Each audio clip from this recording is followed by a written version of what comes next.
आज हमारे आज हमारे गुरु परंपरा के महान गुरु श्रील भक्ति सिद्धांत सरस्वती गोस्वामी प्रभुपाद जी का आविर्भाव दिवस है। और इसके साथ ही हमारे एक वैष्णव आचार्य हैं, श्रील पुरुषोत्तम दास ठाकुर, इनका भी तिरोभाव दिवस है। तो श्रील भक्ति सिद्धांत सरस्वती ठाकुर आविर्भाव दिवस की बहुत बहुत शुभकामनाएं आप सभी को। तो हम इनके बारे में थोड़ा सा जानने का प्रयास करते हैं कि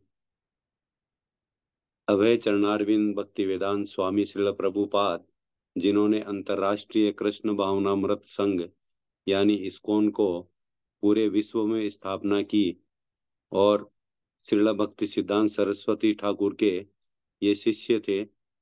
और भक्ति सिद्धांत सरस्वती ठाकुर ने ही श्रील प्रभुपाद जी को आज्ञा दी कि वे सनातन धर्म का पूरे विश्व में प्रचार करें।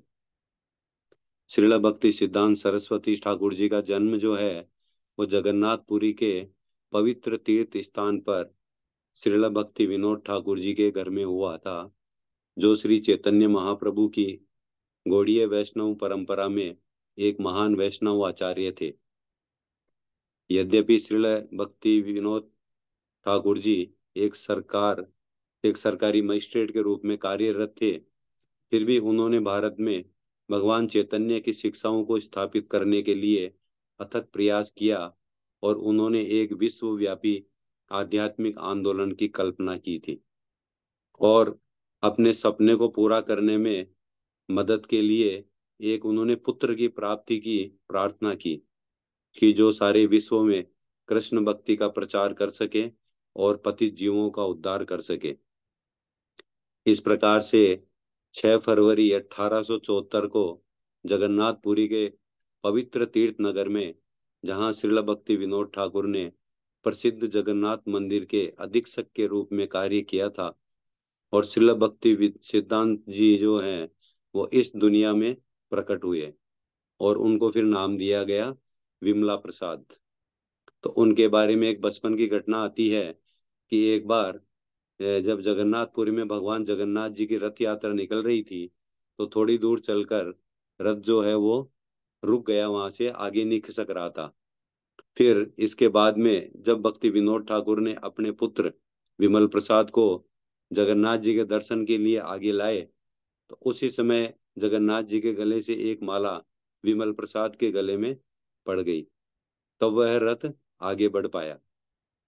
तो इस प्रकार से 7 वर्ष की आयु में विमल प्रसाद ने भगवत गीता के 700 से अधिक श्लोकों का याद कर लिया था, और उन पर उन्होंने ज्ञानवर्धक टिप्पणियां बोल सकते थे वो।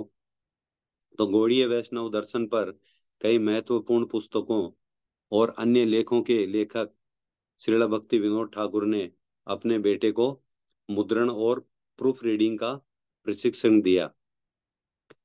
तो 25 वर्ष की आयु में विमला प्रसाद ने संस्कृत, गणित, खगोल विज्ञान इनके विद्वान के रूप में प्रभावशाली ख्याति प्राप्त कर ली थी, और उनके खगोलीय ग्रंथ सूर्य सिद्धांत ने उन्हें उनके अपार ज्ञान के सम्मान में सिद्धांत सरस्वती की उपाधि दिलाई।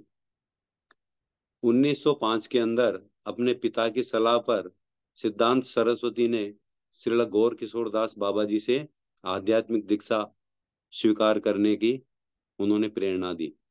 और इसके बाद में, हालांकि श्रील गौर किशोर दास बाबा जी जो थे वो अनपढ़ थे, लेकिन वे पूरे महाद्वीप में एक महान संत और वैष्णव आचार्य के रूप में प्रसिद्ध थे। इस प्रकार से भक्ति सिद्धांत सरस्वती ठाकुर ने उनसे दीक्षा ग्रहण की, और सिद्धांत सरस्वती एक महान विद्वान होने के बावजूद श्रील गौर किशोर दास बाबा जी की उपस्थिति में विनम्रता और समर्पण का वो परिचय दिया करते थे।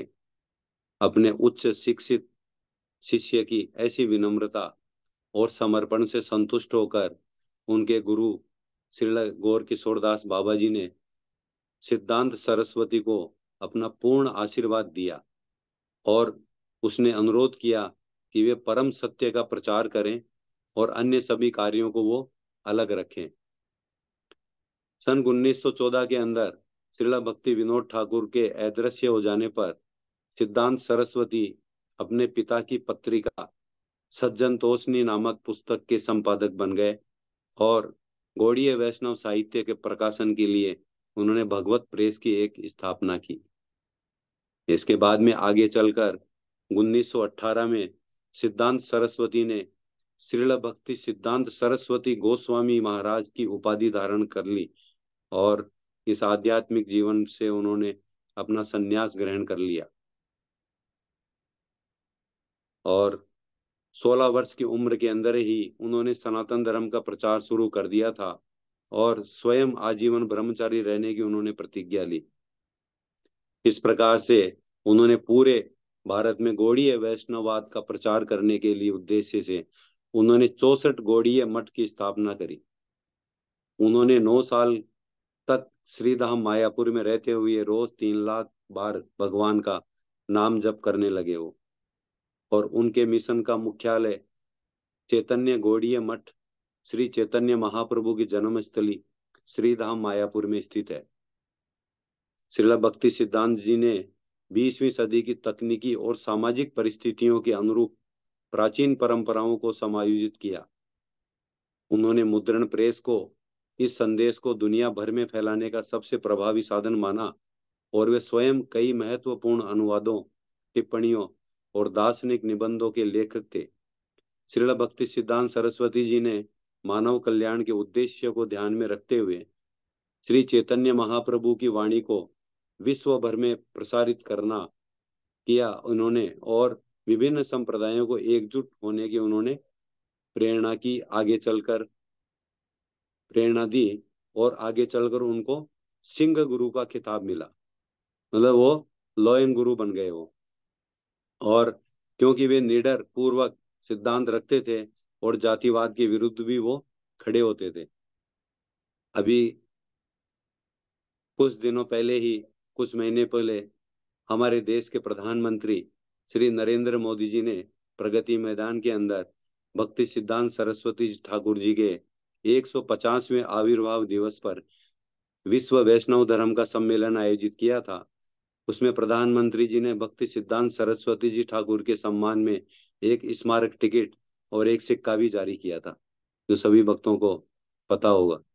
इस प्रकार से आइए आज हम मिलकर श्रील भक्ति सिद्धांत सरस्वती जी ठाकुर की आविर्भाव दिवस पर उनके प्रयासों को व्यर्थ न करते हुए और गंभीरता से जाने और पूरे उत्साह के साथ प्रचार प्रसार करें। श्रील भक्ति सिद्धांत सरस्वती गोस्वामी प्रभुपाद आविर्भाव दिवस की जय। अब हम थोड़ा जानते हैं कि श्रील पुरुषोत्तम दास ठाकुर जो महान वैष्णव हुए हैं, तो इनके बारे में भी 2 मिनट थोड़ा श्रवण कर लेते हैं। श्रील पुरुषोत्तम दास ठाकुर जो है वो कृष्ण लीला के अंदर भगवान के प्रमुख 12 ग्वाल बाल सखाओं में से एक जाने जाते थे और एक वैद्य परिवार में इनका जन्म हुआ था और इनके पिताजी का नाम था सदाशिव कविराज। तो इनकी जो 4 पीढ़ियां थी वो कृष्ण भक्त थी और वो नित्यानंद प्रभु के घनिष्ठ अंतरंग पार्षदों में से एक हैं। श्रील पुरुषोत्तम दास ठाकुर को अपने बाहरी शरीर की कोई चिंता नहीं रहती थी और श्री नित्यानंद प्रभु सदैव जो है उनके हृदय में निवास करते हैं और वो स्वयं नित्यानंद प्रभु जी उनके हृदय में रहकर लीलाएं करते हैं, क्योंकि वो उनके अंतरंग पार्षद कहलाते हैं।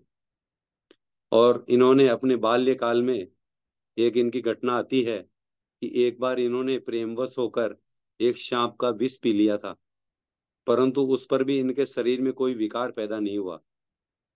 इस अलौकिक शक्ति को देखकर सभी इनके ग्वाल बाल सखा जो है आश्चर्यचकित हो गए। तो श्री नित्यानंद प्रभु जी के पार्षदों में इस प्रकार की आलोक शक्ति की बात जो है वो सुनी जाती है, कोई नई बात नहीं है, क्योंकि नित्यानंद प्रभु जी के जो पार्षद हैं वो इस प्रकार की घटनाएं उनके लिए छोटी मोटी होती है। फिर श्रील पुरुषोत्तम दास ठाकुर ने अपने जीवन काल में 3 मुख्य शिष्य बनाए, जिनमें से एक थे श्री माधवाचार्य जी और 2 अन्य शिष्यों में एक थे श्री यादवाचार्य जी और एक देवकी नंदन दास जी। और जिन्होंने प्रसिद्ध ग्रंथ वैष्णव वंदना लिखी, उस पुस्तिका के अंदर उन्होंने बहुत से वैष्णवों के लीलाएं लिखी, जिनमें से पुरुषोत्तम दास ठाकुर भक्ति में मग्न रहते थे वो। आगे चलकर श्री पुरुषोत्तम दास ठाकुर की समाधि जो है 64 समाधि क्षेत्र में स्थित है, जो कि वृंदावन के सबसे महत्वपूर्ण पवित्र स्थानों में से एक है। तो इस प्रकार से आज इनका तिरुभाव दिवस है। तो आइए आज हम सब भी पुरुषोत्तम दास ठाकुर के चरणों में प्रार्थना करते हैं कि हमें भी भगवान नित्यानंद के चरण कमलों में आश्रय लेने का सौभाग्य प्रदान करें। हरे कृष्णा। जय श्रील प्रभुपाद की जय।